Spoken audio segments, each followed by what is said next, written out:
लेकिन ये बहुत महंगा अनुभव है, वह अति महंगा अनुभव। दूसरा कारण है कि वह अनुभव से ही उपलब्ध हुआ है, एक क्षण से ज्यादा गहरा नहीं हो सकता। एक क्षण को झलक मिलेगी और हम वापस अपनी जगह लौट आएंगे। एक क्षण को किसी लोक में उठ जाते हैं, किसी गहराई पर, किसी पीक एक्सपीरियंस पर, किसी शिखर पर पहुंचना होता है और हम पहुंच भी नहीं पाते और वापस गिर जाते हैं। जैसे समुद्र की लहर आकाश में उठती है, उठ भी नहीं पाती, पहुंच भी नहीं पाती और गिरना शुरू कर देती। ठीक हमारा सेक्स का अनुभव, बार बार शक्ति को इकट्ठा करके हम उठने की चेष्टा करते हैं किसी गहरे जगत में, किसी ऊंचे जगत में। एक क्षण हम उठ भी नहीं पाते और सब लहरें बिखर जाती हैं, हम वापस अपनी जगह खड़े हो जाते हैं और इतनी शक्ति और ऊर्जा को गंवा देते हैं। लेकिन अगर सागर की लहर बर्फ का पत्थर बन जाए और बर्फ हो जाए तो फिर उसे नीचे गिरने की कोई जरूरत नहीं। आदमी का चित्त जो है, जब तक सेक्स की तरलता में बहता है तब तक वापस उठता है और गिरता है, उठता है, गिरता है, फिर उठता है। सारा जीवन यही चलता रहता है। और जिस अनुभव के लिए इतना आकर्षण है, ईगोलेसनेस है, अहंकार शून्य हो जाए, मैं आत्मा को जान लूं, समय मिट जाए और मैं उसको जान लूं जो इंटरनल है, जो टाइमलेस है, उसको जान लूं, जो समय के बाहर है, अनंत है और अनादि है। उसे जानने की चेष्टा में सारा जगत सेक्स के केंद्र पर घूम रहा है।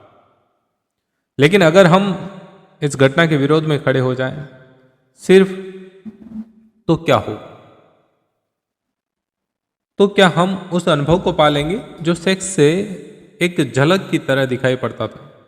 नहीं। अगर हम सेक्स के विरोध में खड़े हो जाते हैं तो सेक्स ही हमारी चेतना का केंद्र बन जाता है।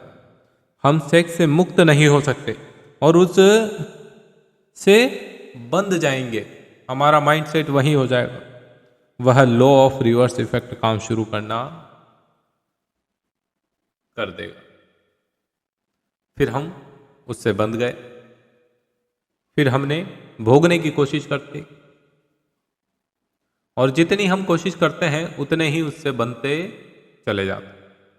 एक आदमी बीमार था और बीमारी कुछ उसे ऐसी थी कि दिन रात उसे भूख लगती थी। सच तो यह है, उसे बीमारी कुछ भी नहीं थी।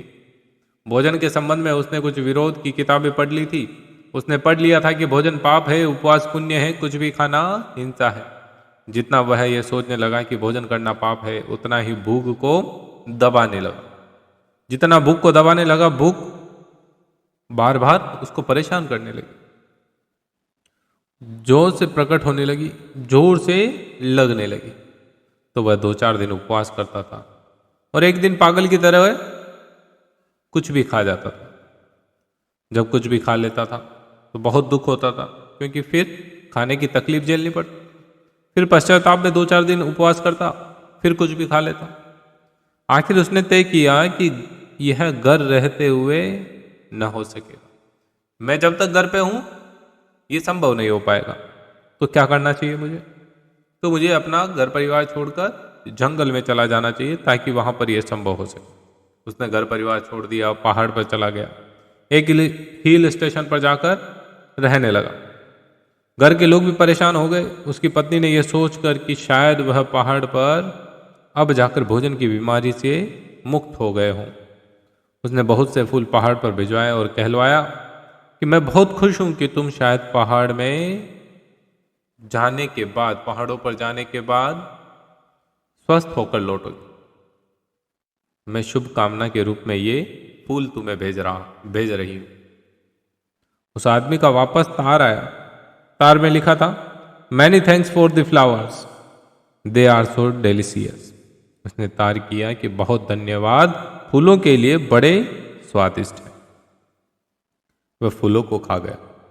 वहां पहाड़ पर जो फूल उसको भेजे गए थे, अब कोई आदमी भोजन से लड़ाई शुरू कर देगा, वह फूलों को खा सकता है? आदमी सेक्स से लड़ाई शुरू की। और उसने क्या क्या सेक्स के नाम पर खाया, इसका आपने कभी हिसाब लगाया है? आदमी को छोड़कर, सभ्य आदमी को छोड़कर होमोसेक्सुअलिटी कहीं है? जंगल में आदिवासी रहते हैं, उन्होंने कभी कल्पना भी नहीं की कि होमोसेक्सुअलिटी भी कोई चीज़ होती है, कि पुरुष और के साथ संभोग कर सकता है। ये सब कल्पना के बाहर की बात है। मैं आदिवासियों के पास रहा हूँ, मैंने कहा कि सभ्य लोग इस तरह भी करते हैं। वह कहने लगे हमारे विश्वास के बाहर की बात है, ये कैसे हो सकता है। लेकिन अमेरिका में उन्होंने आंकड़े निकाले, 35% लोग होमोसेक्सुअल हैं। बेल्जियम और स्वीडन, हॉलैंड, जो फॉरेन कंट्रीज है, वहाँ पर होमोसेक्सुअल के क्लब है, सोसाइटी है, अखबार निकलते हैं, सरकार से ये दावा करते हैं कि होमोसेक्सुअलिटी के ऊपर से कानून उठा दिया जाना चाहिए।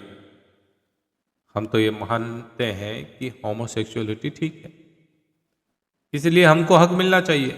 कोई कल्पना नहीं कर सकता है कि यह होमोसेक्सुअलिटी कैसे पैदा हो गई। सेक्स के बाबत लड़ाई का यह परिणाम। जिन सभ्य समाज है उतनी वेश्यताएं, उतनी उसमें वेश्याएं हैं। कभी आपने सोचा कि वेश्याएं कैसे पैदा हो गई? किसी आदिवासी गांव में जाकर वेश्या खोज सकते हैं? आपको मिलेगी क्या वहां पर? आज भी बस्तर के गांव में वेश्या खोजनी मुश्किल है, और कोई कल्पना में भी मानने को राजी नहीं होगा कि स्त्रियां ऐसी भी हो सकती है जो अपनी इज्जत बेचती हो, अपना संभोग बेचती हो। लेकिन सभ्य आदमी जितना सभ्य होता चला जा रहा है, उतनी वेश्याएं बढ़ती चली गई। क्यों? इसके पीछे कारण क्या है, जरा इसको सोचो। यह फूलों को खाने की कोशिश शुरू हुई है। आदमी की जिंदगी में कितने विकृत रूप से सेक्स ने यह जगह बनाई, इसके बारे में सोचो। इसका अगर हिसाब लगाने चलेंगे तो हैरान रह जाएंगे कि आदमी को क्या हुआ है। इसका जिम्मा किस पर, किन लोगों पर है? इसका जिम्मा उन लोगों पर है जिन्होंने आदमी को सेक्स को समझाने नहीं, लड़ना सिखाया, जिन्होंने सेपरेशन सिखाया है, जिन्होंने दमन करना सिखाया है। दमन के कारण सेक्स की शक्ति जगह जगह से फूटकर गलत रास्तों से बहनी शुरू हो गई है। हमारा सारा समाज रुग्ण और पीड़ित हो गया। इस रुग्ण समाज को अगर बदलना है तो हमें यह स्वीकार कर लेना होगा कि काश ये जो आकर्षण है उसे आप स्वीकार कर लें। सेक्स की जो एनर्जी है उसका ट्रांसफॉर्मेशन सीखें।